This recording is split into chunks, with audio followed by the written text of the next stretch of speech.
আমি এখন যে রোগীটা দেখলাম এই রোগীটা রক্ত স্বল্পতা নিয়েই আমার কাছে আসছে। কিছুক্ষণ আগেও আমি একটা আপনাদের মানে সচেতন করার জন্য বা বিভিন্ন রোগ সম্বন্ধে জানানোর জন্য যে একটা ভিডিও করেছিলাম, সেখানেও সেটা রক্ত স্বল্পতা ছিল।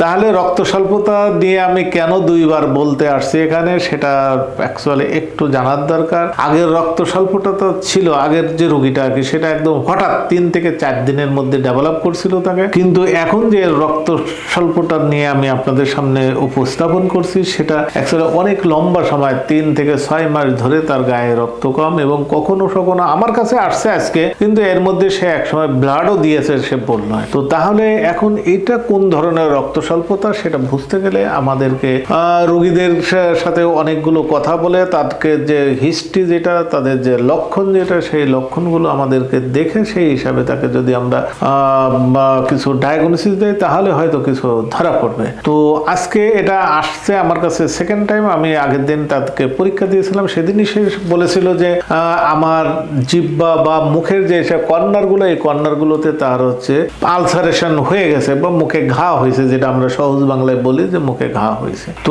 এটা ছিল, আর সাথে সাথে সে রক্ত স্বল্পতা নিয়ে আসছিল। তার অ্যানিমিয়াটা আমি বাই দিস টাইম দেখে ফেলছি আর কি, অ্যানিমিয়াটাও প্রায় 9.5 মতো তার হচ্ছে হেমোগ্লোবিন আছে। তো তাহলে এখন যে এখানে এই যে রক্ত স্বল্পতা, আদারওয়াইজ কোনো কিছু নাই। রক্ত স্বল্পতার সাথে জ্বর থাকতে পারে মানুষের, রক্ত স্বল্পতা বাদে আদারওয়াইজ কোনো কিছু নাই। জ্বর হলে আমরা একটু তখন অন্য জায়গায় চিন্তা ভাবনা করি যে আরো ডিপে কোনো তার সমস্যা আছে কিনা। তো প্লেন অ্যান্ড সিম্পল সে আসছে আমার দুর্বলতা, সে আসে আমাকে বলছে যে আমি দুর্বল, তারপরে আমার বুক ধড়ফড় করে, আমি সিঁড়ি ভেঙে উপরের দিকে উঠতে পারি না, আমার সিঁড়ি ভেঙে উঠলে আমার জন্য দম মুখের পরে চলে আসে। আবার অনেক সময় সে বলে যে আমার যে মাথা আর যে চুল, সে চুল পড়ে যাচ্ছে। আবার অনেক সময় এওটা বললো যে আমি বাচ্চাদের সাথে খুব খিটমিট করতে থাকি আর কি, বাচ্চাদের আমি মানে চেঁচামেচি আমার পছন্দ হয় না। কিন্তু সব মিলে আর কি আমার তখন মাথায় একটা স্ট্রাইক করলো যে আসলে এগুলো সবই আছে একটা ডেফিসিয়েন্সি অ্যানিমিয়ার কারণে হয়েছে, এবং এটা যেহেতু অনেক লম্বা সময় ধরে হচ্ছে, সেই জন্য মনে করছি যে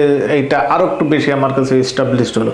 তাহলে কেমনে করে আমি এই ডেফিসিয়েন্সি অ্যানিমিয়াটা আমি তাকে ডায়াগনোসিস করব? তো খুব সহজ আর কি। যে প্রথম কথা, যে আমি তো আগেই বলে নিয়েছি যে তার হেমোগ্লোবিনটা 9 এর অ্যারাউন্ড 9, এবং এর জন্য আমি সিবিসি এবং পিবিএফ আমি নিজেই দেখেছি হেমাটোলজিস্ট হিসেবে, সেখানে এরকম মাইক্রোসাইটিক হাইপোক্রোমিক অ্যানিমিয়া পেয়েছি। তো মাইক্রোসাইটিক হাইপোক্রোমিক অ্যানিমিয়া পাইলেই আমরা তখন দুইটা জিনিস আমরা এখানে মাথায় রাখি, যে একটা হচ্ছে যে কোনো ডেফিসিয়েন্সি আছে কিনা, অথবা ডেফিসিয়েন্সি বাদে তার হেমোগ্লোবিনের কোনো ত্রুটি আছে কিনা।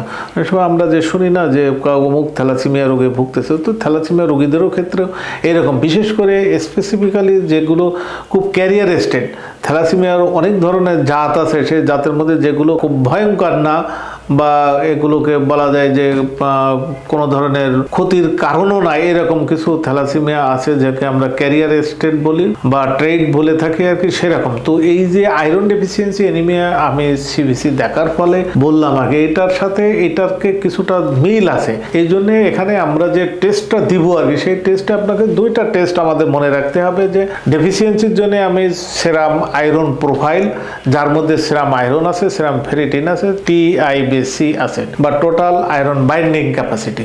এখন এই জায়গাতে যদি আমি সবগুলোই যদি আমি কম পেয়ে যাই আর কি, আর TIBCটা যদি সেখানে যদি বেশি পেয়ে যায়, তো তাহলে আমাদের এখানে মনে করতে হবে যে সে ডেফিসিয়েন্সি অ্যানিমিয়াতে সে ভুগতেছে। এখন এইগুলো সবই দেখা গেল যে নর্মাল আর কি। তো তাহলে আমি যে ওই যে ইলেকট্রোফোরেসিস, হেমোগ্লোবিন ইলেকট্রোফোরেসিস করেছিলাম, সেই হেমোগ্লোবিন ইলেকট্রোফোরেসিসে দেখা যাবে যে এখানে তার কোনো হেমোগ্লোবিনের ত্রুটি আছে কিনা সেটা বোঝা যাবে আগে। তো আমরা এই যে রোগীটা নিয়ে এখন কথা বললাম, সেই রোগীটার ক্ষেত্রে তার হেমোগ্লোবিন ইলেকট্রোফোরেসিস, তার হেমোগ্লোবিনে কোনো ত্রুটি আসে নাই।